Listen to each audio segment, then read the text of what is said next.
we got exclusive access to one of the most famous wildlife parks on Earth, Australia Zoo. A place built on one man's dream and a family's promise to keep it alive. Steve Irwin wasn't just the crocodile hunter. He was a wildlife warrior, a man who believed that passion could save the planet. Long before social media or viral fame, he brought the wild into people's homes, not to entertain, but to educate. He wanted the world to see animals the way he saw them, not as threats, but as neighbors. That idea turned a small reptile park in rural Queensland into a global force for conservation. When Steve passed away, most people thought the story ended there. But for his family, Terry, Bindi, and Robert, carrying that mission forward became everything. They've kept that same fire alive, rescuing injured wildlife, expanding the zoo, and building one of the most advanced animal hospitals on the planet. Behind these doors, animals come in from every corner of Australia. Koalas hit by cars, rare birds caught in storms, snakes with broken spines, and even turtles suffering from never-before-seen illnesses. Every show, every encounter, every visitor supports that mission to protect and preserve the wild that still remains. This isn't just a zoo, it's a living legacy, a reminder of what one family can do when love for nature becomes a lifelong mission. And to show us what that legacy looks like today, we're going on 9 exclusive missions. Our first stop takes us to one of the zoo's most powerful residents, the rhino, a species that survived for millions of years, yet now stands on the edge of extinction. Male rhinos are solitary, so we have a bachelor pad for DJ, and this is it. As much as we bring him for food, he does stay for the packs as well, but we have to bear in mind as well, he's about 2.3 tons or about 5,000 pounds. He's a big boy. The main thing is to keep you away from the pointy end. It's pretty heavy and dangerous. Wow. How old is he? Currently 22. Wild rhinos can get up to around 40 in human care, even into their 50s. So, prime of his life. So big. Yeah, they're like living stone, their skin. They're really tough hide. Weighs like the same as a minivan. It's insane. Yeah, a large car. So our method of cooling down is to just sweat and stink, but rhinos don't want to do that on the savannah. Their way of cooling down is to roll around in the mud. It's a great all-purpose thing for a rhino to be covered in mud. It keeps them pretty safe. It's not such a unique feeling. Very. Yeah. I guess I expected hair, but like elephant. So there are some rhinos in Asia that still have almost like peach fuzz all over them. It's quite a prehistoric look to them, because you think of woolly rhinos and the Ice Age era. Thank you for letting me touch them. A pleasure. He probably doesn't feel any of this. He can feel everything. Oh really? Everything? Yeah. If you did it softly, he would treat you a bit like a fly, and he'd essentially want to get you off, because you might bite him, they can open wounds, and that can lead to infection. What specific species? He's a southern white. So the two main groups are white rhinos and black rhinos. White rhinos are defined mainly by their lips. So the original name white rhino comes from a misnomer of fade, which is the Afrikaans word for wide, because they have a big wide mouth. They're a specialist grazer. They eat grass, whereas the black rhino, pointed mouth, they're actually sometimes called the hook-lipped rhino, and a hook-lipped kind of allows you to have a more versatile diet because you can pull things off trees as well as eating grass. Are they endangered? This species is considered near threatened. In the 19th century, there was less than 100. They found one population they thought they'd wiped them out, and every rhino of the southern whites alive today comes from that population in KwaZulu-Natal. There's now about 17,500. Some of the other species aren't so lucky, so that's the northern white rhino has 2 individuals left on it. They're both female, right? Correct. They are impendingly extinct. It's a functionally extinct species without some pretty groundbreaking research going into creating embryos from frozen genetic material of passed away males. Yeah. And then the hope would be to implant that embryo in a southern white rhino so that the last 2 northern white rhinos don't have to go through the risk of pregnancy, especially because the older of those females is in the second half of the life. I feel like that's how Jurassic Park starts. It's a little bit Jurassic Park. Oh yeah. Yeah. That is the opening scene to Jurassic Park. Oh my gosh, this is insane. What's the most interesting thing you know about rhinos in general? It's a really simple thing, but the horn is nothing special once it's off the rhino. Super useful on a rhino, really versatile tool. They use it for protection, they defend their territory with it, they'll turn over the mud so they can create those wallows for themselves. But the second that horn comes off a rhino, it's the equivalent of nail It's clippings. just a fingernail, right? It's just Keratin. So it's a keratinous fiber. It's modified so it grows in a certain way. So's your fingernails, beard, hair all over your body. It's all the same stuff under a microscope. And so the fact that they're still being poached for that horn is devastating because it serves zero purpose. right. People who are doing that might as well just be buying fingernail clippings For sure. to get the same health benefit and the same whatever mythical thing that they're getting. Yeah, and a recent paper came out. People are more likely to get ill than they are to get better. Yeah, imagine if you just swallowed your fingernails all day, every day. Absolutely, and it's not a clean substance. Yeah. He rubs it. Super smooth, and then down the bottom here where he's rubbed it to shape it how he likes it, he's exposed all the keratin fibers which resemble the hair on our head. Feels more like an outdoor scrubbing brush, but there you can see the fibers and there you can see your nails. Males do favour a bit of a shorter, stockier one because that's better for combat. Females like a nice, thin, long horn and be good for corralling their babies. So white rhinos will often have their little baby in front of them. And if it starts to go too far one way or the other, she can kind of help corral it so it doesn't wander off. Yeah. Exactly. That's cool. Trying to impress. Just have so much character with like the skin. He doesn't look real. Like it's just so. There's so much happening there, isn't it? Yeah, so their lips are extremely tactile. Rhinos have no front teeth. So they've only got molars. They've got 6 in it. The upper right, upper left, bottom right, bottom left. And so those lips will actually come along on the grass. They're almost like grabbing the grass, which is extremely gentle. They never pull it out by the roots so that grass can regrow. They're so smart. They know what to do. Perfect. I love how they're so like big and strong and they have these sharp horns and then their tail is like pink. It's like a tiny a little bit of hair, a little curly cue. Is this like kind of the max size, or do they get? He's as big as you'd want him to be. Any bigger and he'd just get a bit wider. They could get a little bit bigger, so probably a bit less than 10% bigger than him would probably be as big as the males will get. But the southern white is the biggest rhino species. Going back millions of years, how big could these have been? Way bigger. Yeah? I think they used to sit around sort of like 10 to 12.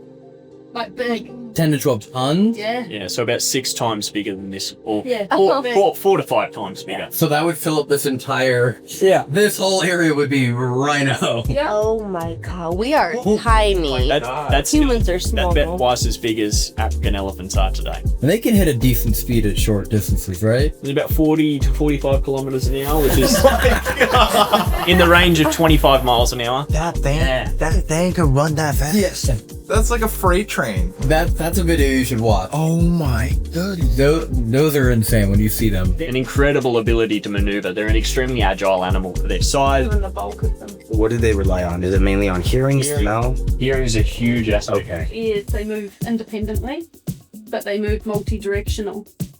So he can listen forwards and backwards at the same time or out to either side, constantly just letting his brain know what's happening around him. So if you stood at like 20 meters and you stood perfectly still, DJ wouldn't see you.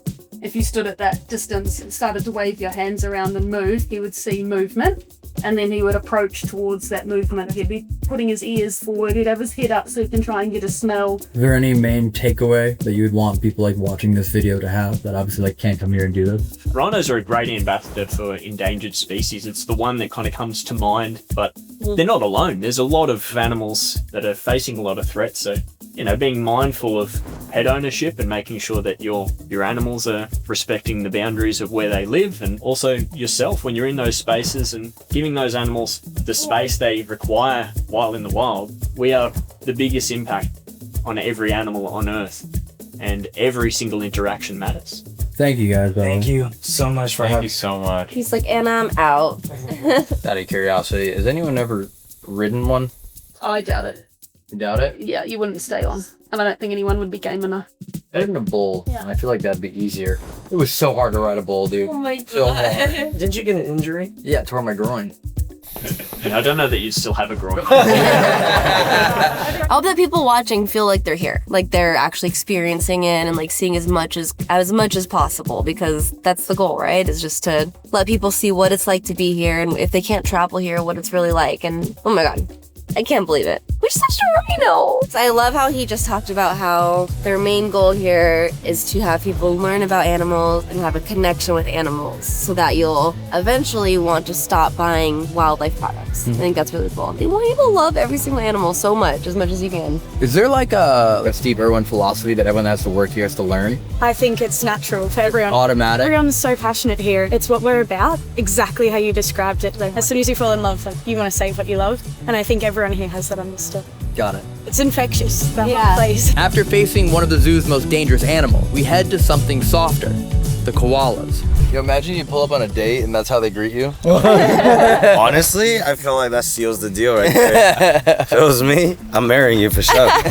That's so adorable. So my name's Jen, but more importantly, this is the beautiful Susan. She is a 5-year-old female born and raised here at the zoo. So she's lived here her entire life, and so have her parents. So she's through and through Australia Zoo. So when you are holding her, the best thing that you can do for her is actually staying nice and still. And it's because you're going to be her tree while she's holding on to you for a little bit. The other thing I ask is that you just relax and enjoy your time that you have with her. And I say that because she's actually laying directly over your heart, and she will feel your heartbeat and any tension through your body. Whoa. So they're not very cognitively smart. However, they are very in tune with their surroundings, and you are going to be her surrounding while she's getting a little cuddle with you. So the more you relax and enjoy, it's actually more enjoyable for Susan as well. Hi. There we go. Now bring that hand up to the back of her shoulder blade. Oh my god, you're adorable. So cool. Hi. She also loves beards, so she loves to sniff beards. Oh wait, you want to know something cool? Yeah. I can speak koala. Oh really? Yeah. You know how to bellow? Oh wow. I would probably say maybe don't make that sound because it is their breeding season at the moment, and I don't want her to get a little bit too excited on you. What if I want that? She'll start hiccuping. So that's where she'll hold on tighter and start jigging up and down, and that's a sign that they're keen. Yeah, I don't really want her to do it on you because it's not very pleasant when she starts holding on a bit tighter. Now, they do have an incredible sense of smell and hearing. She can actually smell and hear things over a kilometer away. Yeah. And is that how they're able to feel your heartbeat? Because they can actually hear it? Also, they'll feel the vibrations through the trees. Like you're her tree at the moment, so she can feel things there. But yeah, they're really intuitive with their surroundings. Cognitively, no, they're not the smartest animal. In terms of their surroundings and environment, they're actually extremely smart. Yeah. She's gonna, all right, I'm gonna reset. Okay. She's like, okay. But she literally just went, save me! She's ready. I really want to see if she's keen to me. Ooh, can now I do the mating call since she's holding Jerry? We're gonna wait till she's in the tree and then we'll give it a go. It is koala breeding season at the moment, so we are trying to pair her with another koala called Murray at the moment, but Murray doesn't really know what he's doing at the moment. Oh. So whenever she comes into season, we take her over and he's kind of like, yeah, I'm keen. But then once he goes to actually do the mating, so mating is quite an aggressive thing when it comes to koalas. The male will actually latch on to the middle of their back, holding them in place, and then he will do the deed if he can figure out how to. After that, they'll release. If she's lucky, he'll only release and she'll get away. Sometimes they get nailed a few times because he gets pretty excited that he's just had a good time. But after that, he's on his merry way. He thinks absolute legend. He'll probably try to find another girlfriend. They're not soulmates forever. Dang. After that, the gestation is actually rather short. It's only 35 days. And then she'll give birth to a tiny little joey the size of a jelly bean. They actually are partially developed there. So that's where the marsupial side comes into it. They actually don't have eyes or ears yet, but what they do have is that very powerful nose already. And that's actually what they use to make their way into the mother's backwards facing pouch. The koala's closest relative is the wombat. So the wombat also has a backwards facing pouch. So what other animals have, I don't know, I feel like most kangaroos as well. Right. Yeah, they do it. Possums, echidnas, but they're a monitory mammal, which is even more exciting. Echidnas? Yeah, have it as echidnas, well? platypus, they have pouches, but they're actually a monitory mammal. It's because they lay eggs rather than undeveloped young. Right. And then it goes into a pouch still. Yeah, so yeah, they're kind of a special side category. Yeah, I feel like most people just think of kangaroos. Yeah. Think of any other animal. There's actually a fair few. Huh. She's quite high. She's going to snuggle in. So cute. Let me know if her claws are too sharp. Oh, all good. For you. You feel like a stuffed animal. When that joey finally does make its way into the mother's backwards facing pouch, there is actually 2 teats inside the pouch, and the joey will choose one of them and it fuses its mouth onto the teat. They can't go from just drinking milk to then eating a toxic leaf, which is eucalyptus leaf, they do actually have to stimulate mum to release a kind of probiotic. And oh, they're off there. Just like, okay, That's so funny. Well, I love that she just is like, I do what I want. yeah, you're adorable. When I put her in the tree over there, she'll sniff any leaf before she tries to eat it, and it's because she can actually smell the water content inside leaf, also the amount of toxins, and if it's better leaf than others. So you'll notice that a lot of them like to eat the tip of the leaf, that's the healthiest part, that their sole full-time job is just to go out and get leaf for our koalas. Amazing. Yeah, we have 63 koalas here at the zoo, and we also have a lot of injured and sick ones at the wildlife hospital as well. So it's over 300 sticks that the team needs to go out and find every single day. It's a lot of leaf in one day, and yeah, it takes a full-time team. And she hasn't had any babies yet. Susan, Yeah. not yet. Okay. We're hoping this season, but we'll see. She's kind of hanging out with 2 other females at the moment, and they actually keep pseudo mating, which makes it really hard to find them in season and then get her to a male before they pseudo mate each other. Yeah. So, she likes her roommates a bit too much at the moment. So Let's see. Are you gonna try? I'm gonna try and talk to Susan. Look at her! Look at you go! If you have a look at her front paws where she's holding onto the tree there, they both actually have 2 thumbs on them. So that allows her to hold around the tree really effectively. So she's got a great grip, also sinking those claws right into the bark. So it's not often that you see koalas fall out of a tree, and it's because they're perfectly designed for sitting in them. Wow. Yeah. Now they do actually stay up and sleep in trees for 18 to 20 hours a day. And it is all due to this leaf that they're eating right here. And it's because it is extremely low in calorie and it's high in fiber, so that's why they go to the toilet a lot. But yeah, it's so low in calorie that they simply don't have the energy to do much else. They have enough energy to scratch. It's pretty much. Now, part of the reason why they are having to sleep so often is because it actually takes a lot of energy to ferment this leaf that they're eating. I just want to say a huge thank you for coming along today, because you guys supporting the zoo is actually going a long way for koala conservation. Over at the hospital, they actually see 800 koalas come through the door every single year. And at the moment, it's trauma season for them. And it's because it's their breeding season. It's when they're bellowing out to each other, but they have to come down to the ground to go and locate each other. So when they're on the ground, they're coming into contact with our cars, our domesticated pets. We need more corridors to be able to allow them to safely get to other areas and other populations of koalas so they can continue to breed. Over at the wildlife hospital, there is actually also a devastating disease affecting our koalas. You may have heard of it. It is called chlamydia. 60% of the koalas that come through that door do have chlamydia. It is emaciating their body to a point where they do die if it's not treated for them. But you guys supporting the zoo is actually helping a really important research for koala chlamydia vaccination. So the veterinary team at that hospital, they are very talented, but they're also doing a lot of research, trying to come up with a vaccination. So I just want to say a huge thank you for supporting the zoo today, because it's going even further for the conservation of these beautiful animals. If there's anything that you take away from today, we just ask you that you please help us be an advocate for this beautiful animal. Let people know how they can help by planting eucalyptus, being careful on our roads, especially at dawn and dusk, and just helping spread message about koalas. If you help us be an advocate, that's all we can ever ask. And thank you so much for being here and spending your time with us today. Yeah, thank you. Okay, no worries. That would work immediately.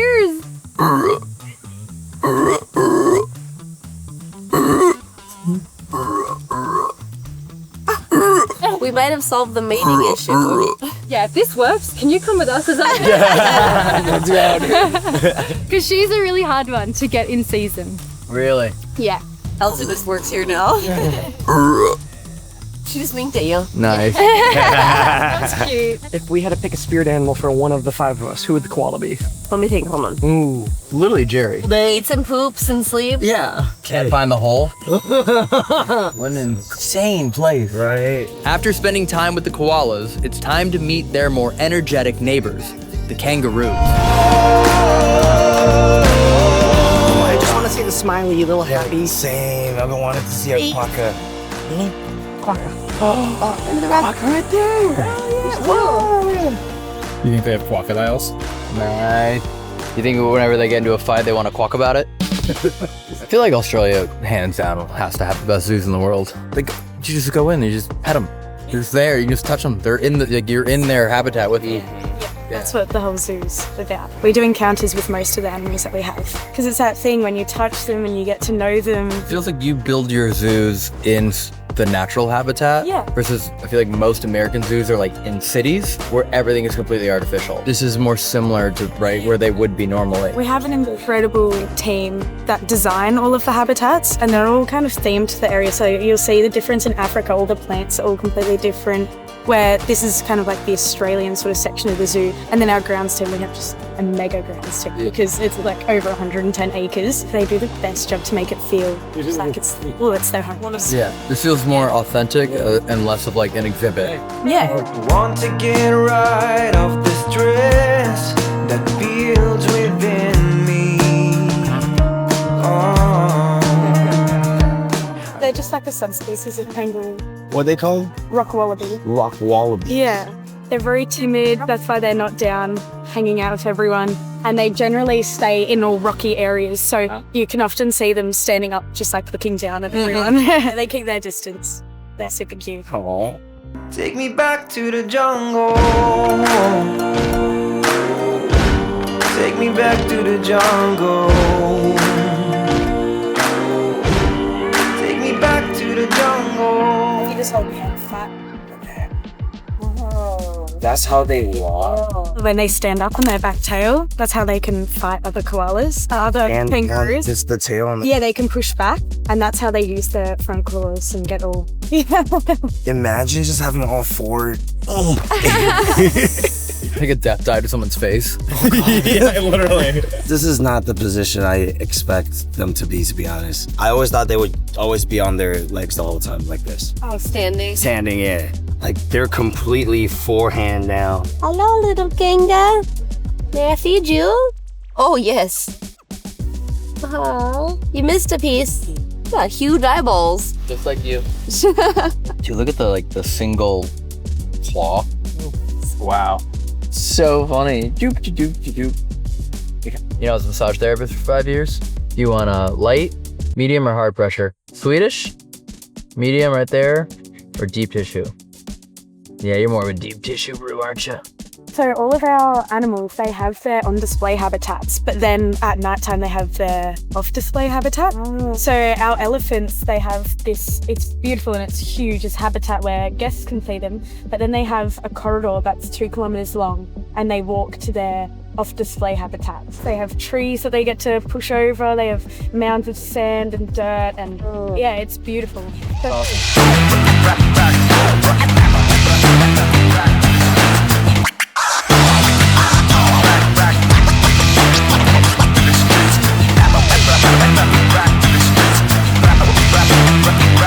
I was an animal, a Pokemon, that would be my call. Chubby, chubby, chubby, chubby, chubby. Oh, look, they're right here, too. What the hell? Nursery! Oh my god, babe, if we lived in Australia, we would have gotten married here. That would have been a beautiful wedding. Yeah. Great. Leaving Australia behind, we step into Africa's savannah to feed the tallest animals in the zoo. Oh my god, giraffes! Your favorite animal? Now I've called over a few ladies. So you've got Rosie on your left and Lizzie, her child, on the right. Sally. So we're going to feed a giraffe today, and then it makes you use your claw so that you've got more oomph to pull back with. Hi. You can do it. Oh my gosh. You need a little bit extra snacky snack? Actually, you need a bit of extra snacky snack. What's a good snacky snack? Want this one? This one, good stuff. What is this? Look it. Yum. Oh yeah. Good pull. You are just so pretty. Oh, look at that tongue. Pull it. Go. Hold on tight. Oh my gosh, you're right. Oh, okay, that's a strong pull. Now I get it. Yeah. Oh, wow. Good job. Oh wow, they really just like strip the twigs. Oh, that's good, huh? Wow. I love the way they chew. Oh, you're so cute.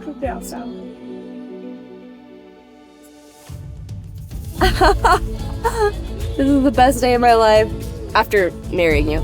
You can hold it up for her, and she's going to use her big old tongue for you. So cool. Oh, it's so cool. This is her child. I will eat the rest of that. If you want to put it. Come on, have a little snacky. She's like, I want to eat this, but how do I eat this? She can be very gentle and very awkward. So. Wow. She's gonna be so gentle. Wow. Can I try biting it and see if I can out? No, that will hurt. I don't know if it's edible, and I'm not gonna eat it. You might get poisoned. You have no idea. I eat nothing but energy drinks. This will do nothing. I was gonna say you'll be fine. Oh, you're so cool. Yeah, so my boogie's little one. Yeah. It's just little. How tall do they actually get? So Forrest is your tallest out there in the paddock, and he's obviously, of course, he's the furthest one away, but he's 5.7 meters tall. Wow. He holds the Guinness World Record. Wait, really? Yeah. Yeah, if you go through Guinness World Records, you'll find him. Oh, that's amazing. Hi, bub. Hi, bub. Don't eat my hand. No. Ooh, wait, can I do this one? Unfortunately, we're not allowed to eat from the mouth anymore. Anymore? Oh, is something you hold it in front? Oh, I'm so sorry. I am so sorry. I did not realize your tongue was out. I was looking at you. Hold it in. Hold on. I don't want to tease you. There we go. That's so weird, just looking down the barrel. So just look at a bowl. Wow, you. Right? She went ham for a minute. Oh, I don't have any more. She got hot breath. Oh. How long does the tongue actually go, fully extended? Between 40 to 50 centimeters long. Just what? Oh my god. Whoa. She's That's like, not free. you're coming over here, baby. Oh my god, Evan. That was so adorable. That's it. I don't have any more carrots. Give her the carrot. That was for Evan. Actually, I wanted Evan to eat it. Dude, it would rip my beard out. Hi. Oh, are you licking me? What a crazy creature. Do they have any, like, relatives at all? The giraffes only is the opaque. Was there ever a larger ancient version There of would giraffe? have been Okay. like a descendant evolutionary version that would Yeah. form down into this and then into all your smaller little stuff. Why do you believe all animals got smaller over time? I feel like we just adapted to being, within our environment. I feel like dinosaurs were a little bit too big for the environment themselves. They destroyed it more than they were able to live within it, whereas our animals today can live within the environment. Thanks for licking my shirt. No? Can I show? Not the camera. Got the lens. Bye. Thank you. Have a good one. Next, we head to the crocodile enclosure, where Robert Irwin carries on his father's work. Is there anybody here that can make a really good animal noise? Right here. Yeah, anyone on this side? I think they make it. I need everyone to hear it. Oh my god, that was really good.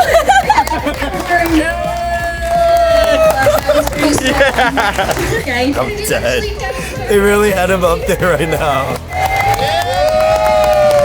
Gabe actually can make a really good chicken sound, so I'm gonna hand it over. Take it away, Gabe.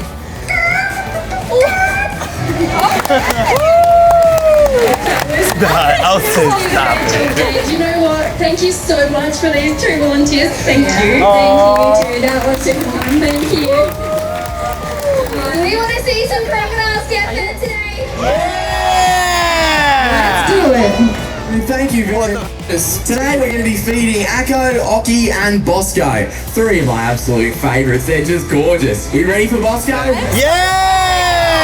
Wow! I'm starstruck. Now what we're going to do today, by working with our crocodiles, is showing you what to do and what not to do. Now let's see if Bosco's fired up to put on a bit of a hit here. And you know what I'm going to do? Is I'm kind of going to be a little animal that's coming down next to the water's edge. Now watch this. Crocodiles are all about vibration. You see, he feels these footsteps next to the water's edge. Now what he's waiting for out in the wild is for an animal to come down and actually have a drink. I'm not going to in the water. He's in the water. Great show though. Oh, that's crazy. See if he's keen to put on a bit of a strike.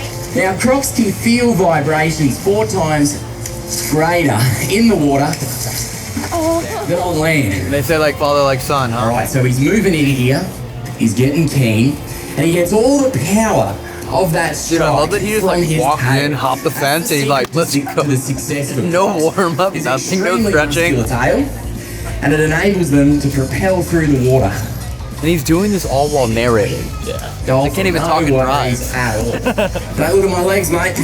Wow. Here we go. Give it up for Bosco. So when you get to see that strike there, and they close their jaws, they will go about 3,000 pounds per square inch. That's how much pressure it is when they come together. It's amazing. In the wild, a crocodile of Bosco's size, nearing 14 foot. And he does parkour? Now notice, as he comes over, when he wants to be cryptic, he doesn't make a ripple on the surface. If this was the deep, dark, murky water that you find crocs in the wild, you'd just never see him. But what he does, he comes up, he plants his feet, and when he's ready to put on a strike, you can see that wind up with his tail. Now watch here. Now that he's got all 4 feet planted, he is definitely ready. He's gonna pop up and have a little look. Hey, big boy. Oh my god. It's like a big old. This is insane. To play that More come closer game. Crocodiles eat, or that It's a lot of fun, but you only get to play it once. Right? They only want to strike if they know that they're hidden. Oh my god, dude. So you see the amount of power that he gets out of that tail. Oh my. Looking at the food today, mate. Oh. Give up for Rocky. Isn't he beautiful? Oh my god. Wow, my god, dude. What I want to stress to you there is the fact that crazy. this is a crocodile that's quite clearly, aggressive. He's got a lot of energy. He's keen to give a good strike. Oh, he's wrecking the garden too. Oh my god, dude. He's an absolute unit, as you can see. He's double. This is about as big as a modern day crocodile will get. He's over 16 feet long. And I love when you get to see him out on land, because you get to see just the upward scale of how big a croc will get. It's pretty amazing to see. And this croc was caught by Dad. He was rescued from the wild, went out. It's cool that he refers to as dad. Life by moving Everything is here to dad. Dad caught him. He could be upwards of 80 to 100 years old. Here you go, boy. Oh my god. Okay, he's missed that food. Any volunteers want to grab that? Me. Let's get that one. There we go. Here, boy. I'd love to give him that piece of food. There, he's got it. Give it up for Racco. Wow. Gorgeous. And there you really get to see or hear, just by being here today, guys, you're giving back to conservation. So thank you very much. And it's all about keeping that legacy alive, you know? And definitely take that spirit and that legacy home with you too. Enjoy the rest of your day, and we'll see you at 2:30. See you there. Cheers. That's to see Robert Darcy. Dude, that's so sick. We did not expect any of this at all. Yeah, that was so awesome, my God.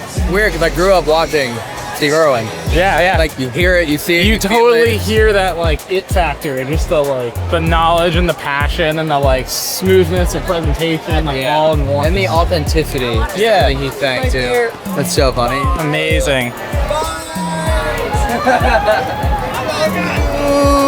He's like Charles Leclerc leaving like everyone. Let me tell you how it goes. I know the flow. I will show ya. You ain't never gonna feel. You need to see it. This is the coolest place. Dude, like what they believe in, and like just how much space all these animals have, and how like immersive everything is. It's not intrusive. And they can do whatever they want. They don't have to be here with us. Yeah. They can go way out there if they want. And another thing I notice is the respect that people give to these animals here. Where's Mr. Rhino? Are we in here? Oh my god, we out here. Oh wow, the 3 females. From apex predators to tiny sentinels, it's time for the meerkats. You guys just want to follow me around. You guys are so curious. You are adorable. Hi, babies. Yeah, they have about 30 different vocalizations they can make. 30, yeah. So they have to make a lot of weird noises. Where'd you come from? 2 seconds. I literally thought that was you. You were like trying to get my attention. Hi. Feel free to give them the pats on the back. Oh my god. Oh my god. So this is our group of 5. Yeah, I'm like, what we do? Usually we do photos first, but Please don't fall, please don't fall. Oh my god. You stand so tall. Oh my goodness. I can like maneuver them all over you guys. So whatever you need, let me know. This right now.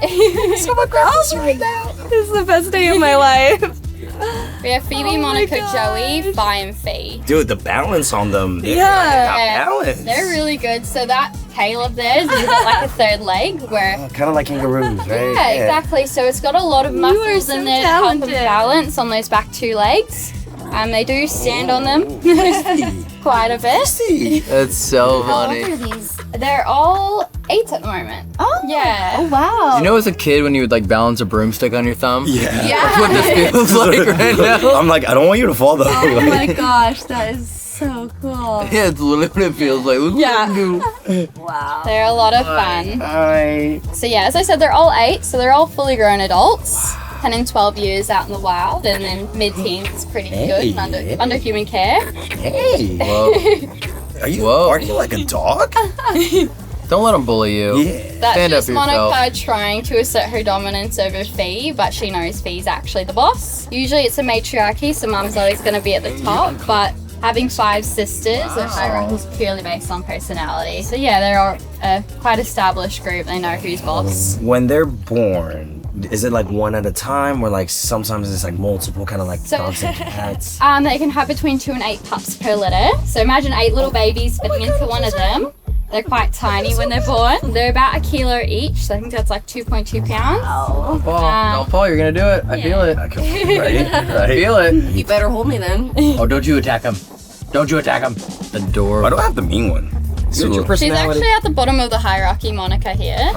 She's just trying to, you know, assert her dominance, but she knows that she's really not in that position. Fair enough. To do that. But yeah, having the 5 sisters, their hierarchy does chop and change from time to time. Yeah. It's definitely Evan's spirit animal. Yes. So, constantly falling, getting hurt. If it sees something sweet, it gets really excited.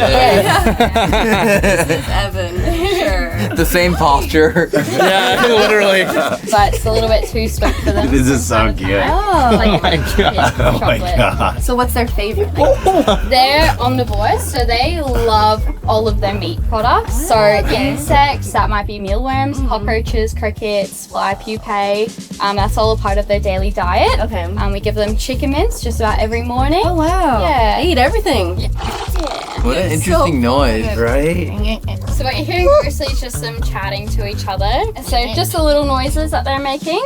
They can kind of bark like a dog, which is quite interesting to hear. It sounds like a little chihuahua yapping. Yeah. Our oldest meerkat here at the zoo, she's 14, so she's well into adulthood. That's so cute. What's their life expectancy? 10 to 12 years out in the wild, and then mid-teens under human care is really good. You can feel the bumps in their fur when you do that. So Trying to balance you, I'm so sorry. meerkats, they dig tunnel systems underground, so the bumps in their fur actually help reduce the amount of sand that would get stuck in there when they're digging underground. They've got a lot of really great adaptations on them. They're diurnal like we are, so they awake during the day and sleep at night. So those black circles around their eyes like built in sunglasses as well. Oh, cool. Hey, fellas, look at these muscles. But they're a lot of fun. Chaos is a lot of fun, that's for sure. Look at Jonah. Oh my god! Never in my life thought of holding one. A lot of camouflage. I thought you were trying to feed me. I was like, okay, sure. Would you like some? We have some carrots, some green beans, some squash. Honestly. This is the best day. Oh my god. Oh, my hoop. This is the best day. Oh my god. Are you good? Wait, so they're all girls. Do they have any boyfriends here? No, we don't have any males here at the zoo. Okay. These girls, their brothers, have gone off and bred at different facilities. So they'll never breed, these ones? It's never a no, but it's, at the moment, it's not in the cards right now. Gotcha. And then our group next door, they're kind of retired. The mum's had her fair share of pups. Maybe one day her daughters will breed, but we're not too sure yet. The mum's originally from the UK. She's from Cornwall, so her genetics are quite well spread across all over the world pretty much at this point. Awesome, guys. Well, I'm going to put there's the noise. brood off to the side. Sure. We're going to get your last pats in now before they run off. Thank you for letting us be. I know, thank you for having us. Okay. I'm gonna separate you two. God. Gotta stop the background. Make that noise. Phoebe's like doing her little bark now. You sound like a piggy. Yeah, I can't figure out the noise. Thank you so much again for having us. That was so cool. So many tiny little Evans running around. I will gladly take that as my spirit animal. Next, we visit the giant tortoise to save them from extinction. But we estimate he's around 50 to 60. Oh, you're so big. So this is Giraffes. Huge. Just a slow motion. Yeah. And that's about top speed. But you're welcome to come up and give him pats on the shell, feel here. His probably most sensitive area is in here on his chest. No way. So you can scratch him in there and on his neck. We just won't go near his beak. Check out the scales on his legs. Oh my. Whoa, the scales are smooth. So tough as well, though. I can't even describe what this feels like. It's like Without being inappropriate, describe it.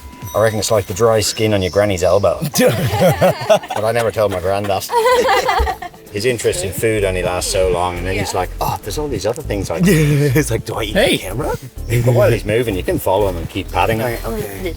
Look at all the little swirlies on the shell. So the majority of their shell is made up of bone. That's their protection. But the outer layer has keratin in it, so they do have blood vessels and feeling through that shell. So it's similar to your fingernails. Yeah. If you imagine someone scratching your fingernails while your eyes are closed, you can feel it, but it's not as sensitive as the skin. And it was Darwin first noticed it with the Galapagos tortoises. There's little birds would land on the shell and do a little dance. Oh, yeah. And the tortoises would stand up, and then the birds would sit in on the shoulders and they'd pick off any parasites or ticks. And he's like, how does the tortoise know to do that? And he started patting them, so they realized they do actually have feeling in their shell. And even in captivity, a lot of the time when you pat them, their natural instinct is just to stand up and put their head right up in the air, and that's so you can get in and give them all the scratches they want. But that shell is potentially up to half their body weight, so his shell could be anything from 60 up to 100 kilos of his combined weight. Oh my god. So it's incredible protection. And there's little Coconut, his girlfriend. Aww. So she's actually older, but the boys are always much bigger. And when he's standing up, if you want to reach in under his shell and give him a pat in there, you'll feel it's all concaved in. Oh yeah. It curves up. Oh wow. And that's to basically mount her shell. When he mounts up on her, her shell fits into his shell like a ball and socket joint. You're gonna fall in the water in? And that's to stop the risk of him falling off. God. Because if these guys roll over on their back, they're done. Like they don't have the ability to tip themselves over. Dang. So they'll basically die in however long it takes. Has that ever happened here and you guys help them? Yeah, not so much with this fella, but Goliath and Igloo in the other part of the zoo, they're regularly practicing with each other for when they meet the right lady. And one of them might flip over, and 3 or 4 of us have to go out and pick them up and roll them back over. Dang. Because it's obviously very stressful for them.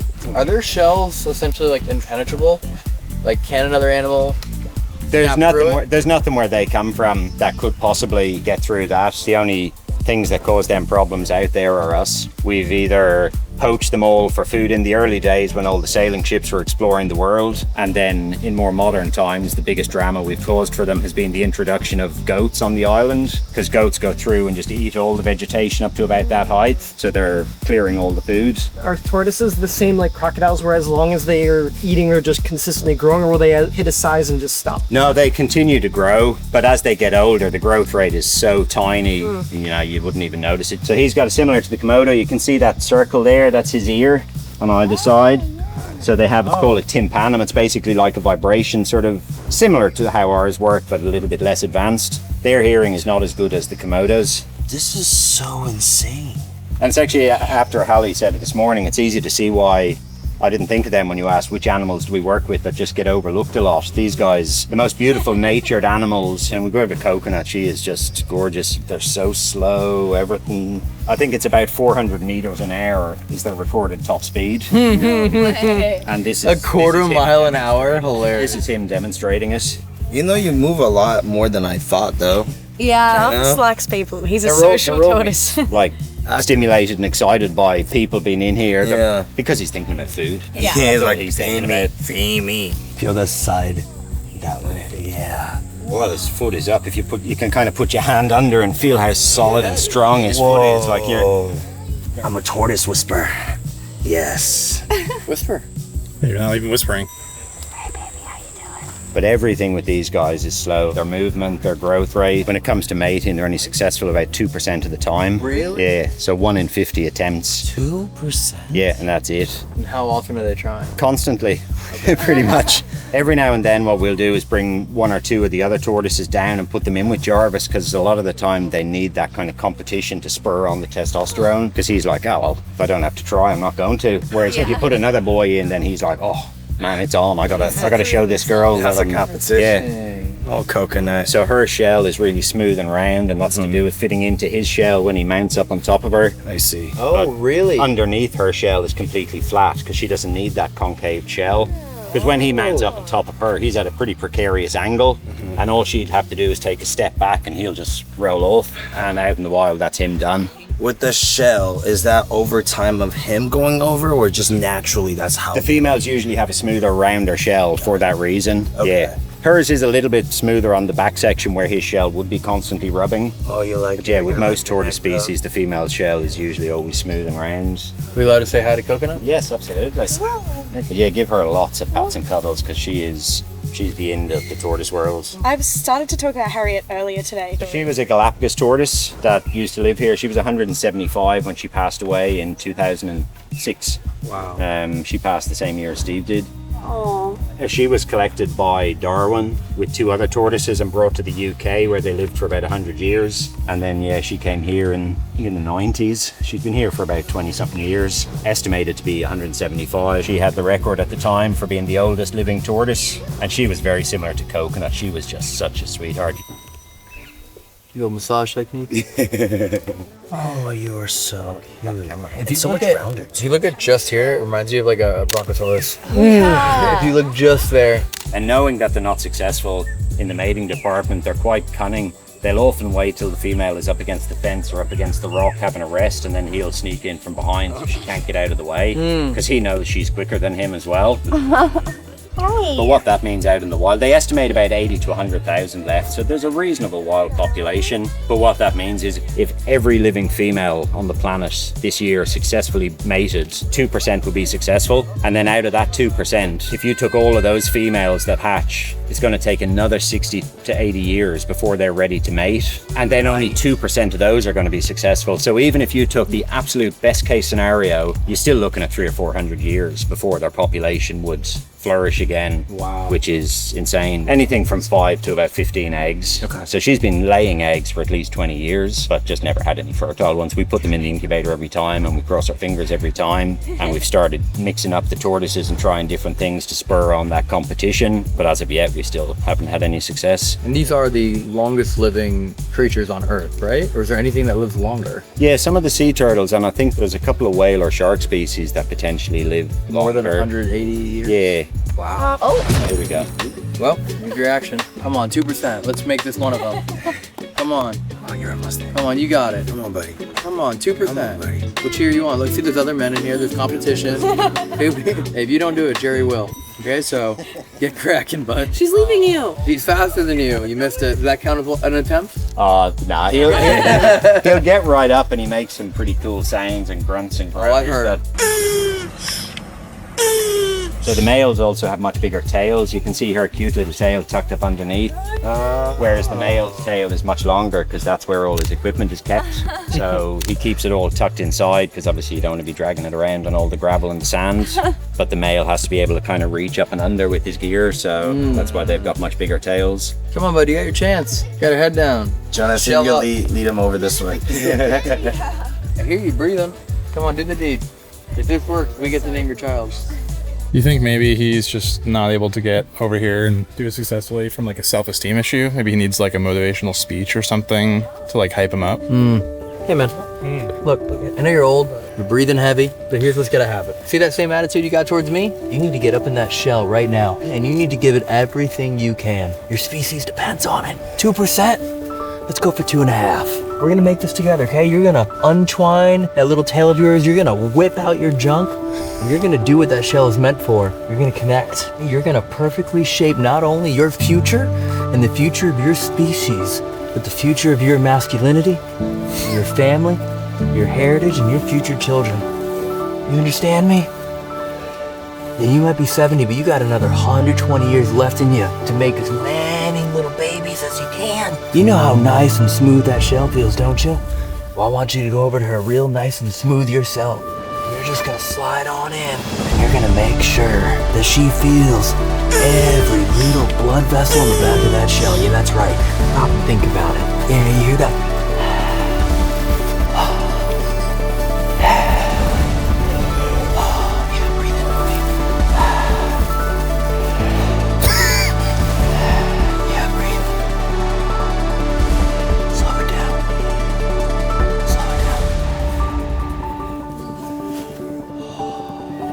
Nice. All right, buddy, fist bump me.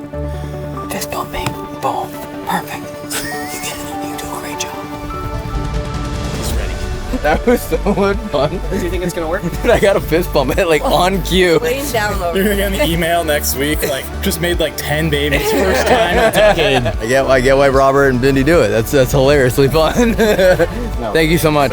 Make me proud, Jarvis. Thank you so much. Make me proud. After doing our best to support the future of the species, we move on to a reptile that definitely doesn't need our help, the Komodo dragon. Elton and Ginger right now are going into the cage to be up and personal with this Komodo dragon, and I'm so jealous because look at that thing. It looks like a baby Godzilla. It does, right? Like the scale just looks insane. The arm is like crocodile, but the back is like a lizard. Okay, we just walked into a zoo exhibit. This is crazy. I feel like I work here. Let's go. Look at them. Oh my god. This is what it feels like to be a zoo animal. Here we have a wild Castay family. We do. It is one of a kind to see this family out and about in the wild.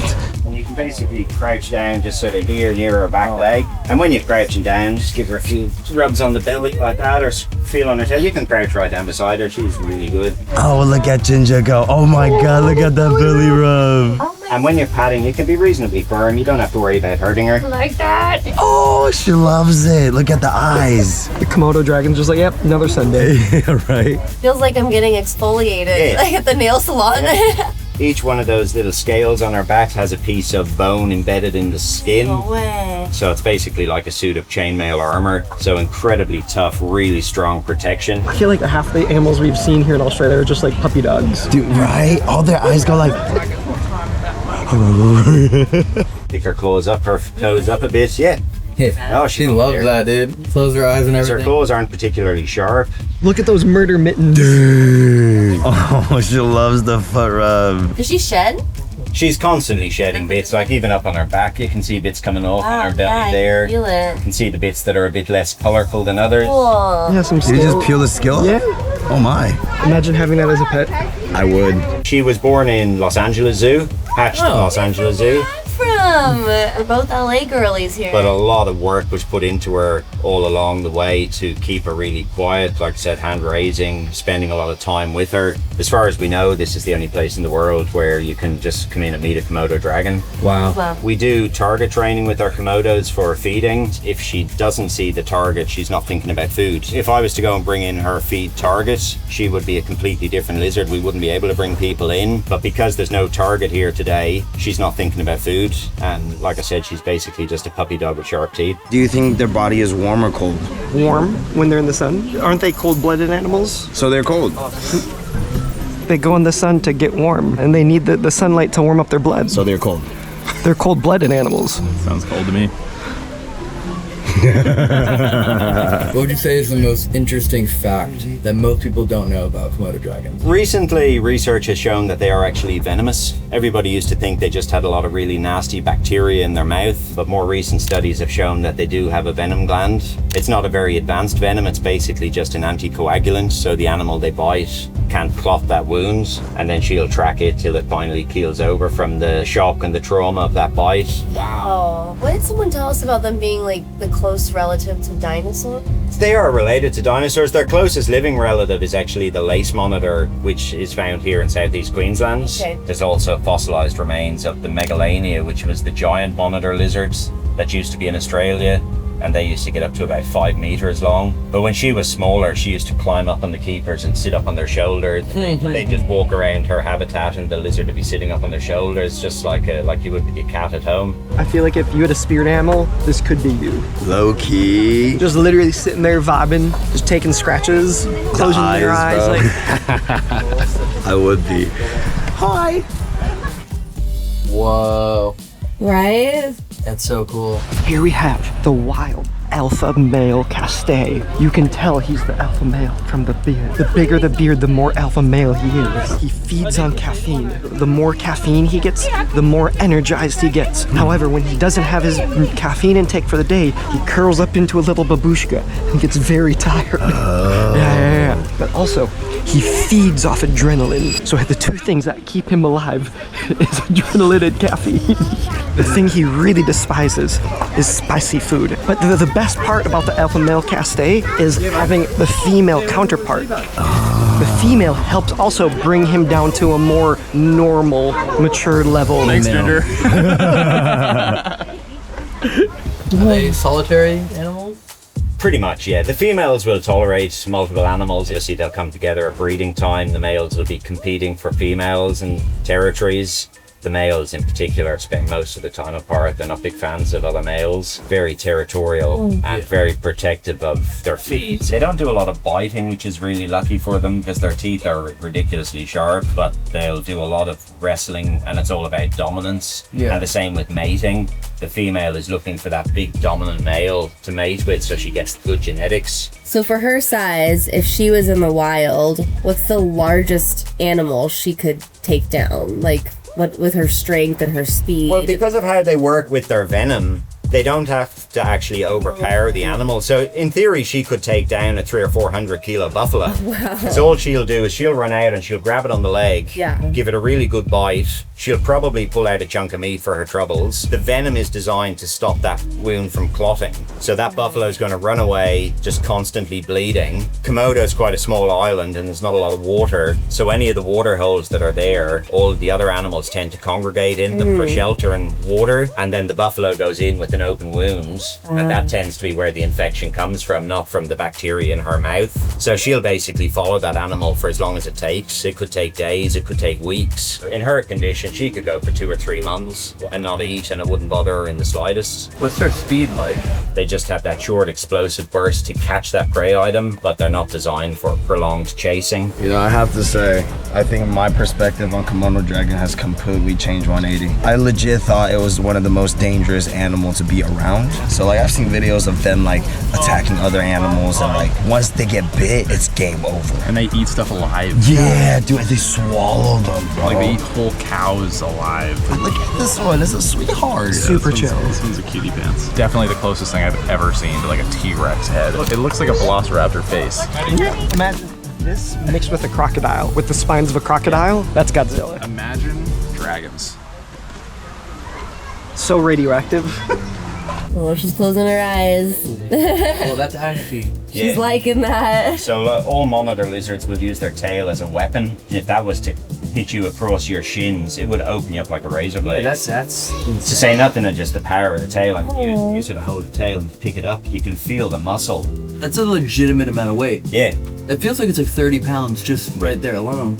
So the fork in the tongue works the same as it does with the snakes. It's a directional aid. So when she flicks out the tongue, if the left side of the tongue picks up the stronger smell, she knows to turn left. So it's like a navigational aid. It's like they're incredibly intelligent animals. Can we get one? No. Look like you're about to ride or... No. You're about to saddle up. No. Yeah, just stop for a sec. See where you're gonna go. Good girl. Going for a walk? Don't hit me with your tail.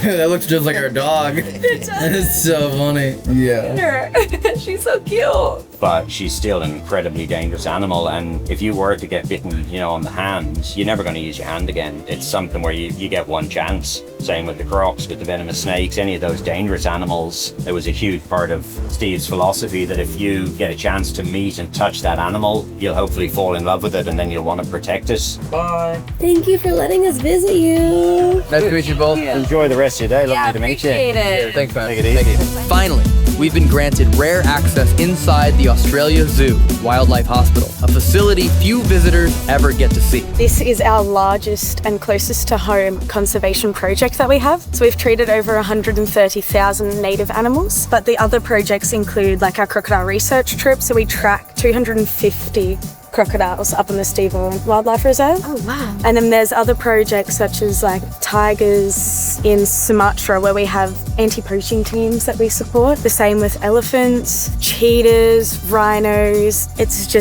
It keeps growing. So what are we going to see today in here? We only treat native animals. So possums, koalas, anything that's sick or injured. It's open 7 days a week, every day of the year, 24 hours. So you guys are coming in for a very special tour today of the Australia Zoo Wildlife Hospital. So come on in. I feel quite privileged to be able to share what we get to do here because it is really an amazing place. So you're walking into a hospital in the middle of what we call trauma season. So at this time of year, around spring, all of our native wildlife are breeding. Unfortunately, that means that we see our biggest case numbers. So we get lots of orphans, we see a lot of adult animals that are out on the move trying to breed, getting hit by cars and attacked by dogs and things like that. So we're very lucky that this exists and we can do some really cool stuff to help them. So this is our nursery. So this is where all the baby animals come in and each of them gets this sort of specialised care because you can imagine that every single creature might need a slightly different approach. So get baby birds, baby mammals, all sorts of things. So come on in and we'll see if we can show you something pretty cool. This is one of our wonderful tawny frog mouths. They're very unique to Australia. Oh, wow. So this is a fledgling that actually got caught up in the storms that we've had in the last week or so and landed in a heap of mud and couldn't fly because the feathers got so laden with mud that we were too heavy to be able to take off. So this little amazing creature's had a bath and the feathers are all looking good as gold. So we're going to go off to a carer hopefully this afternoon and they'll finish the rehab. But I'll just open the door so you can get a full impression of the sass because tawny frog mouths are amazing. So you can see that. The mouth is just wide open. Threat display is really special. So we're just saying like, look at me, I'm a big scary tawny frog mouth. So these are a nightjar. They look a little bit like owls, but very quintessentially Australian. They're really special. They're full of sass, as you can see. So this is mud cake. And we unfortunately see a fair few ducklings coming through. So this is a little wood Little guy hatched out of our incubator that we've got. That's pretty special. So we not only treat the birds and orphans themselves, but if people bring us eggs, we're able to incubate the eggs in hospital and then hatch them and then release them after that, which is really amazing. So just a random person found some eggs, brought them in, and then here we are. Yeah, this little one will get paired up with some other ducklings so that it learns how to be a duckling. And a carer will have them as a big duckling family and then we'll release them back to a really safe environment. So pretty amazing that we can do that and give these animals a second chance sometimes when they haven't even hatched yet and they're in jeopardy. So and we do this for reptiles too. So we've got a reptile incubator filled with little broad-shelled turtles that are hatching at the moment. So we might be able to show you those as well. Yeah. So That's amazing. did you want to show the wee bat? If you have a bat? What's a wee bat? So this is a baby microbat. So we get flying foxes, which are like the mega bats, and then we get microbats, which are small little guys. And in here, there's a tiny, tiny, tiny little baby. Wow. You can just see. Yeah. How old is this? So this is very, very new, like probably a week or two old. So yeah. And Taylor here has had the distinct pleasure of trying to feed this little creature milk. I've never seen anything like this before. Yeah. And these guys are just absolutely phenomenal. Their anatomy is so well adapted to survive, the environments that they do.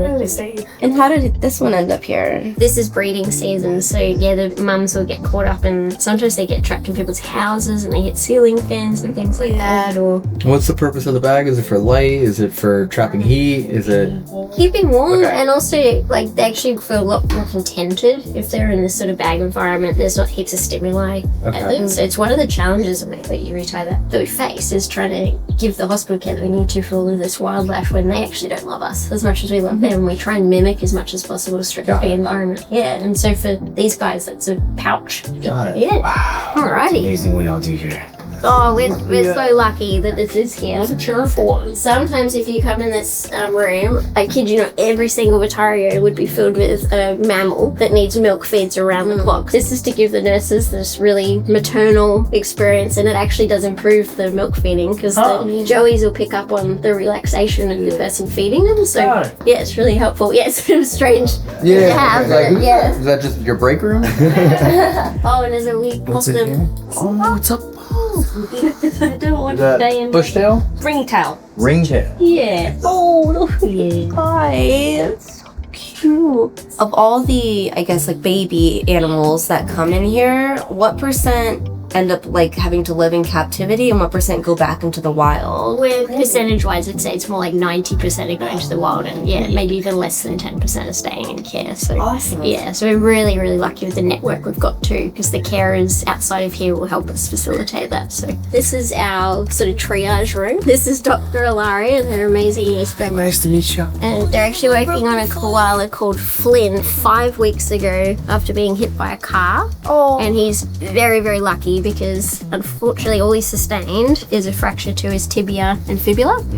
But we've been able to manage it with just these cast bandage changes. So once a week he's getting this cast sort of rejigged and made fresh again, because you can see they're pretty harsh on their bandages. This is the fresh stuff down here, and then he's put everything you can possibly think of all over the outside. But it's going really, really well because he's been quite a good boy out there, apart from making the bottom of the cast dirty. Oh, baby. For this type of treatment, usually, how long does it take for them to like heal up? So hoping maybe about the 6-week mark we'll be able to re-x-ray. So next week we'll re-x-ray and see whether the bones have knit together. If they have, the next step for him will actually be going out to our plantation, which you guys will see later. And it's one of the most exciting places about the whole hospital is that once we heal these fractures, you can actually give the animals the chance to get that fitness back and use the limbs again. But here's a really special guy, and I'll just show you his paw if it's okay, Bill. When they're under anesthesia, you can get a real appreciation for just how sharp those claws are to be able to climb those eucalypts. So you don't get to see this very often because, you know, when they're on you or when you're looking at them in the trees, you can never really appreciate it's like, yeah. So he's actually under anesthesia at the moment. I'm here. What type of anesthetic? So we use a gas called isoflurane here. It's very similar actually to what they would use in human hospitals. They often use something called desflurane. Okay. Very similar family to what we use. We just use one that's slightly slower and a little bit less harsh than what they use in human cases. Once he settles in, I'll show you that hand again. But can you hear that little noise over there? It's like a purling. Yeah, so the boys have the amazing throat anatomy where they've got these big long soft palates and stuff so that they can bellow, because when they want to call out to other koalas they need to be able to vibrate that whole larynx area. He's an expert. Hey, expert. I can bellow. I just beat a kid during the crocodile show, best animal noise. He tried to hit me with like a chicken and I bellowed him out of the arena. Far out. Yeah, he's gone. We'll get you to team up against, we've got JT out there and he's bellowing for all the ladies, so you can see if you can take him on. Yeah. Yes. And over here, this is actually their grooming claws, so you can see how that's split. They're able to use this to scratch and preen more hair back into really good condition. So quite remarkable with these guys. And he's actually chlamydia free. If you want to give him a wee pat, we see a lot of chlamydia all over. Yeah. You got it, little guy. The really cool thing about them too is they all have super different personalities. So you might think, like seeing them in the tree, you know, they're all pretty just content to, you know, mellow to eat all the eucalypts and stuff. They're so different. Each and every one of them has such a different personality. So they're quite a joy to get to work with every day. He's a fighter. He is. He's a real handsome fighter. This is a green sea turtle. So this is a male that came in overnight from one of the local beaches at Redcliffe. He's actually on a drip at the moment because he's so sick that if we popped him into water, he's so weak he could drown. You can see all the algae and sort of biota growing on the top of the shell. that's a sign that we haven't been well for quite some time, and we're sort of bobbing around with the currents of the ocean, possibly even floating at the top of the surface, because that's where you start to get some of these algal blooms and also barnacles all over the top. So we're not a very well animal, as you can see, because he's completely unsedated at the moment. He's just sitting here receiving the drip therapy because that's how ill he is. But with a bit of luck, we'll start to see improvement, because we have had them come in this sick before, and eventually they get out to release. It just takes months and months and months of hard work, and so they can get back out there. Here, like, what sickness does he? It's often quite hard to tell what the original problem is, because it's months before they get to this state. So at the moment, what we can say for sure is that we've got severe dehydration, we're floating, and there's too much gas sitting in our gastrointestinal tract. Our gut stopped working. Sometimes it's fishing line ingestion. Sometimes they get actually struck by boats. Because this is today? last night. Yeah, and you can tell very fresh. Yeah. What's the process? Someone calls, says, hey, we found a sea turtle on the shore. You send your team out, I'm assuming, some equipment, crane them, transport them. Sometimes, absolutely. This time, it was actually just members of the community that were able to get this turtle to us. Oh, wow. Yeah. So they just all got together and brought them right here. Exactly. Yeah, absolutely phenomenal. Yeah, so often it is our rescue team. They'll go out, boats, and we've got harnesses and nets and everything. But there's also some volunteer rehab groups that are actually looking for sick turtles now. There's been such an issue with all sorts of sick turtles that they've created a group just for them. So fingers and toes crossed for Shelby, because we have a long journey ahead. I would say, 3 to 6 months. We have some big snake fans here. We're wondering what happens here. Mickey has like an unknown injury, but I'm gonna do some x-rays and just have a look and see how significant the damage is. That's so impressive. We can cycle back and find out what happened to Snakey if you like. This is our ICU. We are incredibly lucky with our facilities here. They're really designed particularly for the koalas to be able to go through every stage of their care. And so when they're really sick and they need 24/7 monitoring, this is the room they start in. At the moment, we can have all of these cages full. This is Tatini. She's just come in here this morning. She's having a little bit of trouble with antibiotic therapy that she's had to start for her chlamydia. She'll probably hopefully just stay a couple of days, rehydrate her, get her gut feeling a bit better, and then she can go back out to the walls. This was a mum and Joey that we've actually been able to reunite together today. That's awesome. So Joey was found in the base of a tree 3 days ago, and they could see the mum all the way up into a eucalypt, and the rescuers were actually able to get the mother to us the following day. Both were quite sick, so mum needed a catheter. The Joey actually even had some trauma suggesting it had fallen. It needed a catheter too. So the two have been separated for the 3 days. This morning they looked bright enough that we thought today is the day we've got to see if we can get them back together. And they both recognised each other immediately, sniffed their faces. Mum presented the pouch for feeding, and Joey went straight in there. So beautiful. It's so amazing. Yeah, really incredible that we're supported by this network of people that can, get the mum and get them to us and have this happy ending, because it's really tough in the wild at the moment for koalas, and these are both females that are fertile, so they're so critical for this species at the moment. So to be able to do that is just like mind-blowing. Yeah. How long have you been here for? I've been here 4 years now. 4 years? Yeah. Before that I was in New Zealand, so the koalas have absolutely stolen me. Yeah, I don't know if I could go anywhere without them now. Yeah. This wee guy called Blinky, I don't know if you guys have heard of Blinky Bill. He's a sort of Australian cartoon character. The koalas get this horrible thing called oxalate nephrosis, which is a fancy word for their kidneys are starting to get dysfunction because of some of the toxins in the leaf start to build up in their kidneys, and when we get heat events and things like that, it puts too much pressure on them. So he's in here for some air conditioning and body water, and hopefully the kidneys will come good. He's a very handsome guy. I won't bother him at the moment though, because he needs a bit of rest. Yeah, but if we go back this way. Sorry, little guy. I thought Dave's been confused. So yeah, he's just sitting like a human. Yeah.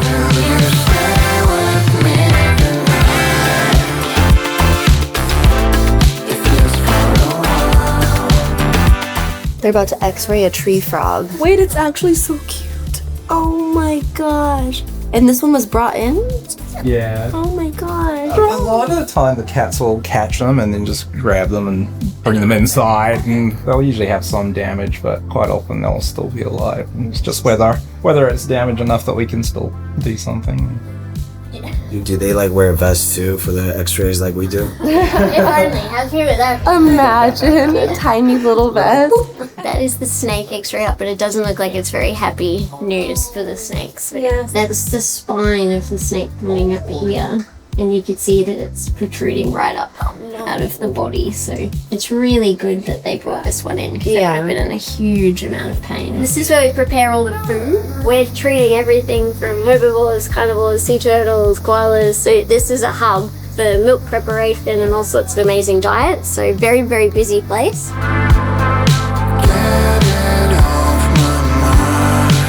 So that room there is actually our volunteer space, so we could not do what we do without amazing support from the community and the volunteers. So yeah, we try and create a really lovely environment for them when they're here. How many people work in the hospital? It would be somewhere around the 30 to 40 mark because we're open 24/7, so we work sort of shifts. But I'll double check for you and find out. Volunteer force then, is that even more? Yeah, there's hundreds I think across the zoo and us. So this is our new purpose-built facility that's a new ICU. This is really created to save koalas. So they're quite difficult to manage in hospital compared to other species because they're so solar powered. If you keep them in a sterile environment with air conditioning and no fresh air, they actually get depressed. And so what they've done is create this phenomenal facility where they've taken that all in mind and they've created an environment where we can try and give them the best hospital care but also maximize their psychological health. And it has been a game changer. So everything here was built with the intention of open sunlight. Exactly. And if you look at these little wards here, so this is the very handsome Springer. He's a large male koala. In this section, we can actually lock it off and provide air conditioning, and then they get the porthole, they can get their IVs running straight in there.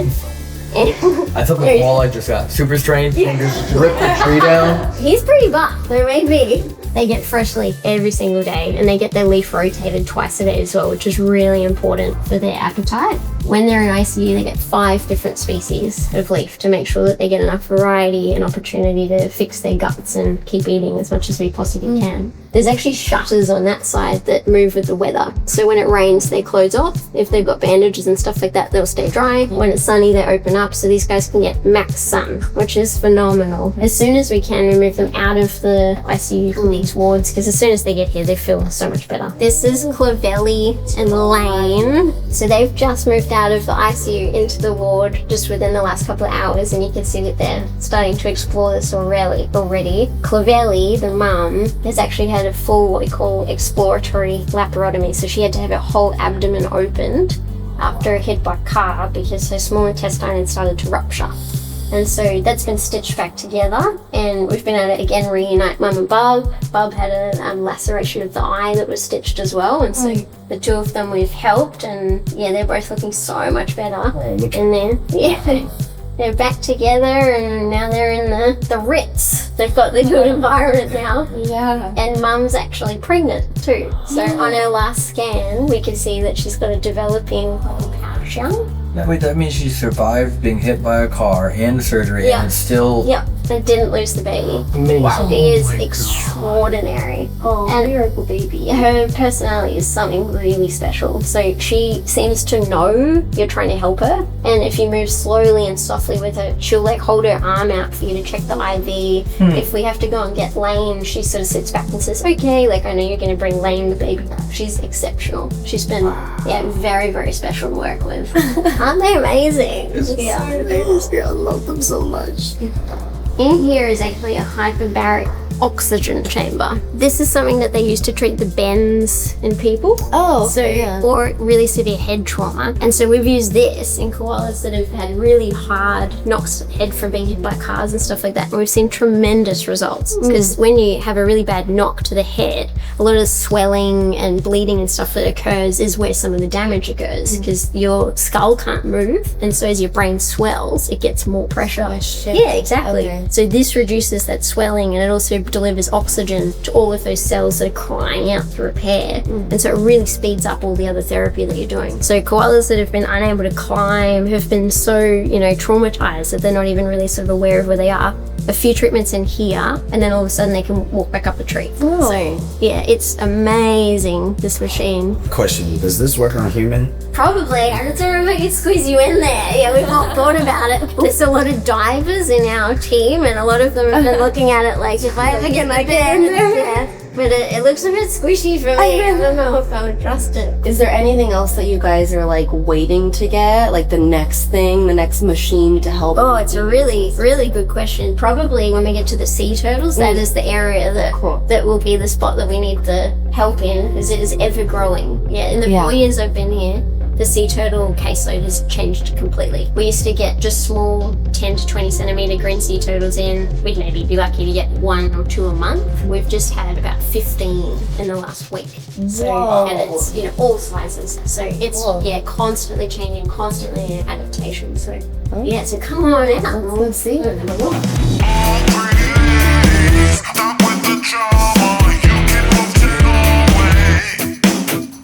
So that was our new ICU, and once Lavelli and Lane are feeling better, this is the next spot where we will hopefully take them. These are actually almost full at the moment because that's how busy we are, and a lot of these animals are affected, unfortunately, by the bacteria chlamydia. It is a huge problem for the population around here. All koalas in each of these wards, a lot of them are undergoing antibiotic treatment, and this species, koalas, does very, very poorly with antibiotics. Their gut is critical to digest the eucalypt, and so when we mess up with that balance of the antibiotics, it can be really life-threatening. They're a hard species to try and save in that sense, and they need a lot of that really intricate, intensive care to get them through it. This is my personal favorite at the moment. Not that you're allowed to have favorites, but this is Gladdy. Gladdy was actually trapped in an empty pool for 5 days. When they rescued her, Gladdy was completely catatonic. She was hypoglycemic. She could barely lift her head. She was in ICU for 3 weeks, trying to get her gut moving again, trying to rehydrate her system. And she's finally, just overnight, looked good enough to come out here, and she's loving it. So,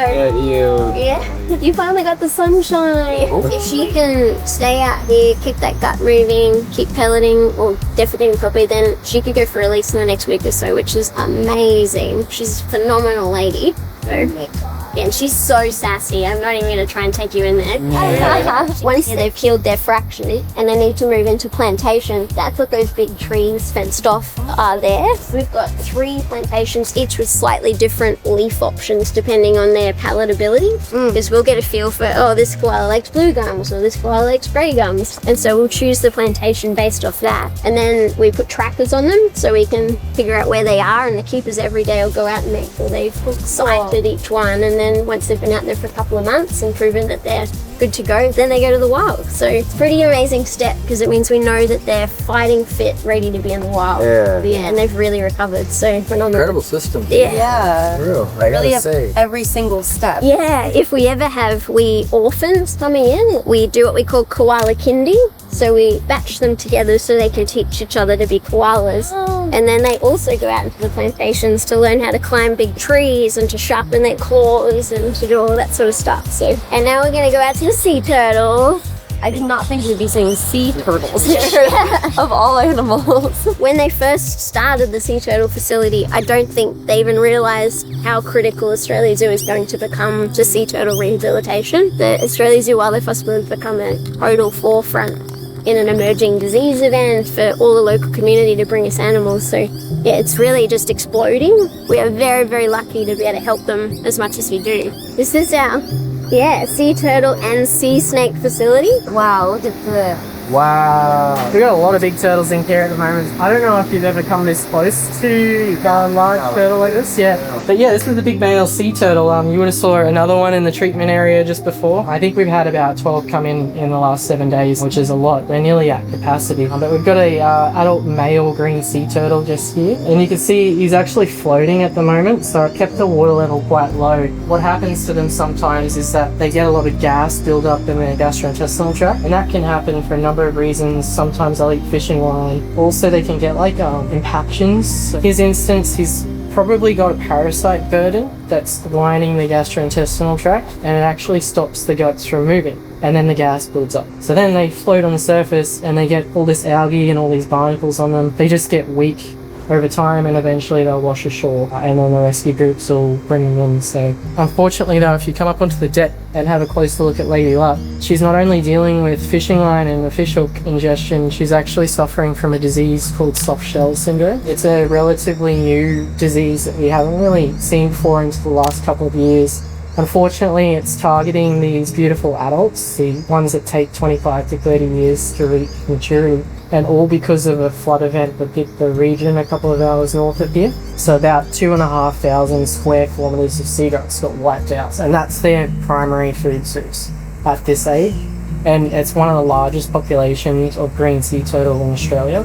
So they had nothing to eat. They were washing up just emaciated and exhausted. They have a strong, what we say, site fidelity. So once they have a home, that's their home. They don't like to leave unless it comes to breeding time, and then they'll swim great distances to breed. They don't know that their food is gone. They're not going to try and find more food in that sense and swim to like another day. And so we were seeing this bacterial infection forming in the gastrointestinal tract again. It was causing them to go septic, and essentially the tissue layer on their carapace is just falling off the bone. We went from getting about 80 turtles a year, nice little small ones which are nice to handle, to 300, so it was about a 400% increase, and they changed to these size turtles. I think it was 95 kilos this guy, and the largest we've had up to 230 kilo girl come in. The zoo were great, like they gave us about 150 grand to upgrade the facility, included a hoist system to move in between the tubs and to the pool, and then scissor lift trolleys, which you would have saw that, and the inside hoist as well, which you would have saw that guy on. Upgrade filtration systems, like everything got replaced, and then we had salt water delivered too from the local aquarium, so that whole setup happened as well. And it all because of this disease, it ended up becoming the second most significant outbreak in a native animal in Australia, and the federal government basically dedicated $6 million to the state government to do an investigation in court. So we still don't know the cause 100%, but thankfully amazing vets like Emily over here came up with a treatment plan, so we were able to actually treat it before we knew what was causing it, which never usually happens that way. And they're incredible healers. Like with Lady, you'll see she's actually missing her back left flipper, and she's just healed that on her own in the wild, which is insane. Like they lose flippers and just carry on. If I lost my arm, I'd just sit down. like they have to fight for their food, you know, compete with other turtles, and then, you know, even if I'm missing a flipper and it's breeding season, I'm just gonna swim 3,000 kilometers north because that's my instinct to do that. So I'm just extremely grateful that we're able to treat them regardless of their size. What's the oldest known age that you know of like any sea turtle ever? Yeah, so we base the age on the size of the turtle. So when I say 300 kilos or 350 kilos, it all comes down to that size. So when we measure the carapace, essentially we say 95 centimeter carapace on this guy. It has to be at minimum 25 to 30 years old to reach maturity. The bigger you get, the older you're going to get. So you can kind of work backwards. So with a 350 kilo green, I would imagine it would be 100 to 150 years old.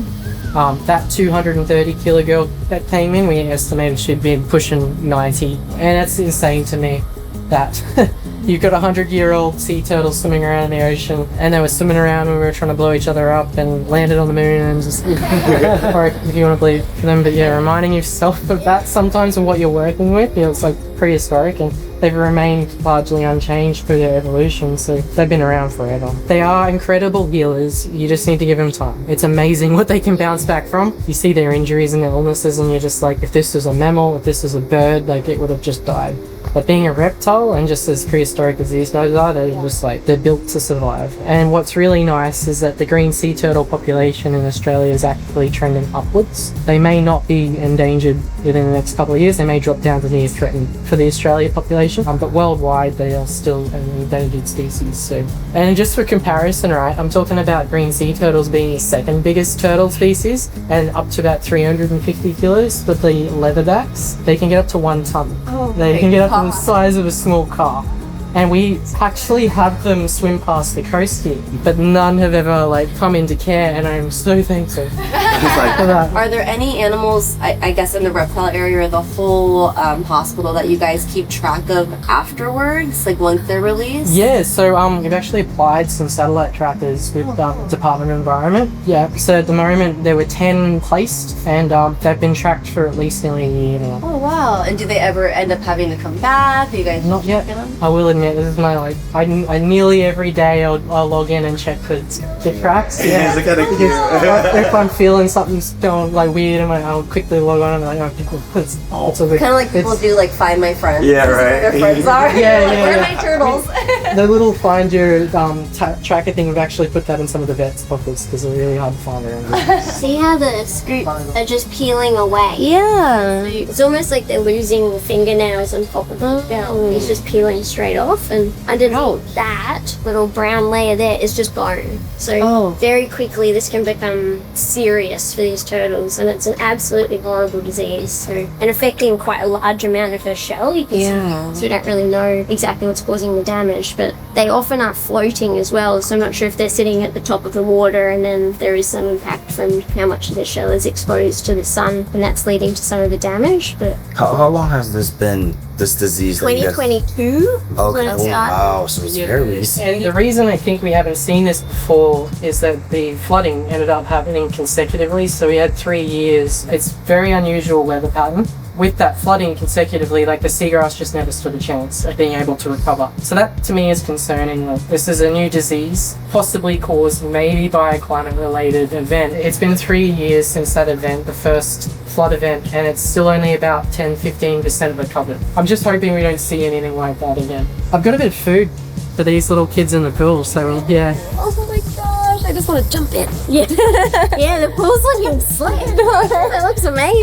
It's very hard to manage with this many turtles going. They're not the cleanest of animals. I mean, that's why there's such a hectic life support system to maintain everything. It's not very easy to do a sea turtle rehab. It's like a double whammy. It's like you get them in so debilitated. You have to try and fix the main problem, and then the most of the time after that is just getting their body condition back and their strength back. So that's why it's about a 2-month minimum. Thankfully, they love protein, and protein will get that body weight back up, and it'll help the metabolism and help the healing as well. These little guys are actually omnivores, so they'll eat whatever they can get. As they become adults, they get so big and cumbersome, and they can't catch, or they're not as nimble enough to get that protein anymore. They kind of shifted their diet to algae and seagrass. We'll still offer them a bit of everything, like we'll give them zucchini and carrot. It's pretty funny, one day when I found out about the carrot thing, I read a paper about it having a similar smell as a type of algae in the ocean. So I tried it on a turtle because they got an incredible sense of smell. And yeah, it just started eating its carrots. I was like, what the heck? I was like, have all the carrots you want then.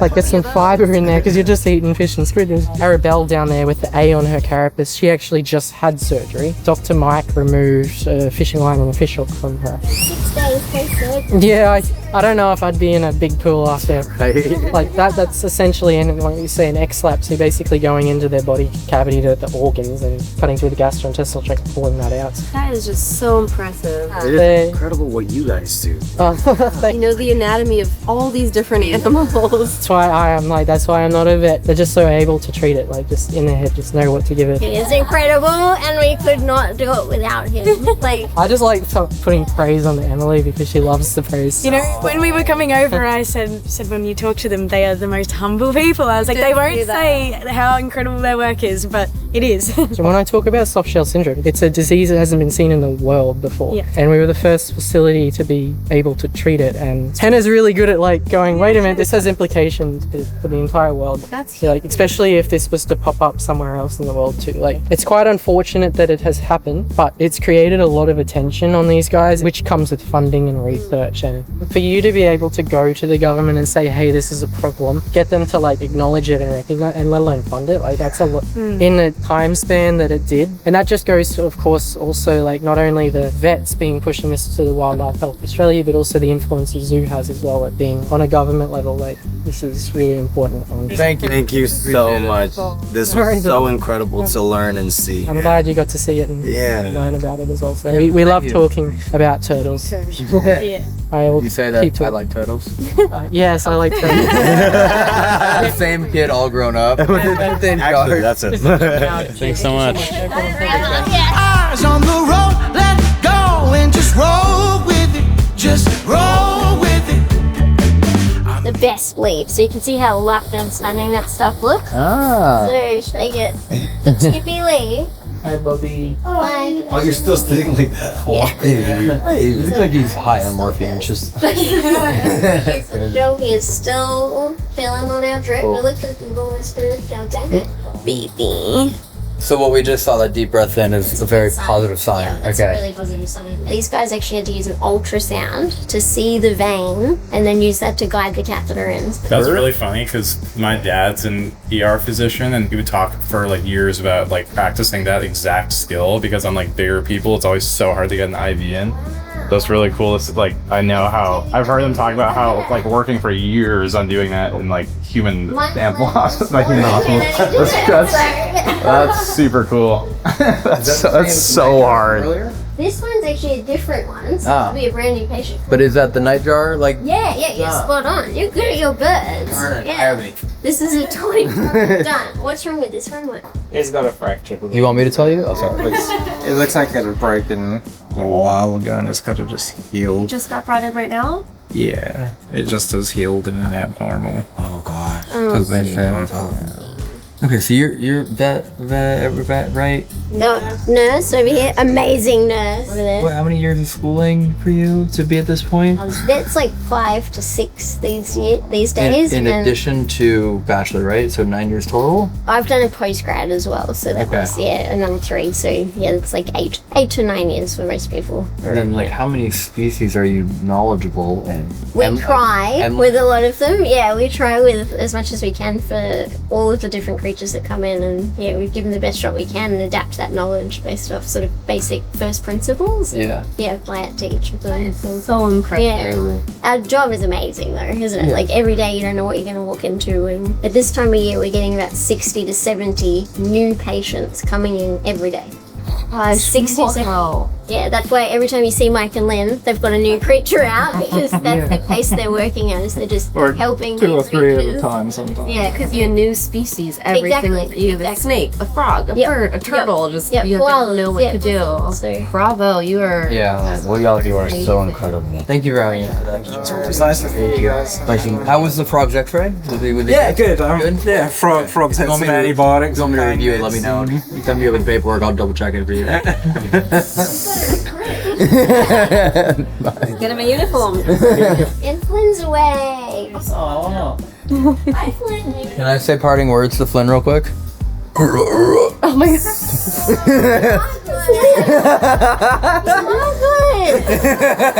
Dude, that's my party trick in Australia. She was like, we just come to calm down, please stop. Oh, thank you so much. Gordon, so nice meeting you. Thank you. Pleasure meeting you. Keep doing what So you're great to doing. meet you. Thank you. Thanks so much. See the rest of you. Thank you so much. No, thank you. Thank you guys. See ya.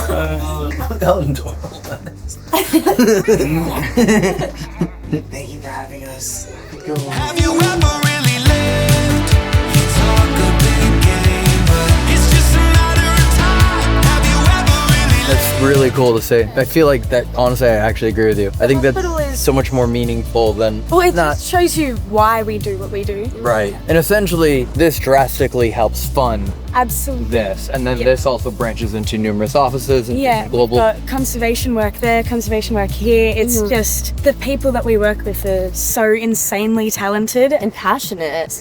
passionate, they're smart, but they're so humble at the same time. None Yeah. of them talked about it. Jacob's got a PhD in turtle studies. And Does he really? Yeah, and So he doesn't like turtles. I love turtles. Golden. Thank you so much. It was a pleasure meeting you. I know. Thank you so much. It was such a good day. Bye, Aria. Thank you. Thank you for taking us around too. Yeah, Like, no, it this was whole so much fun. entire- You guys were great. This feels like everything every zoo should be doing. It's like this is the golden standard. Absolutely. So yeah, no, for sure. Thank you. I don't know. I didn't do anything. I just work here now. I'm just a vet, but Yeah. why not? I'm just a vet.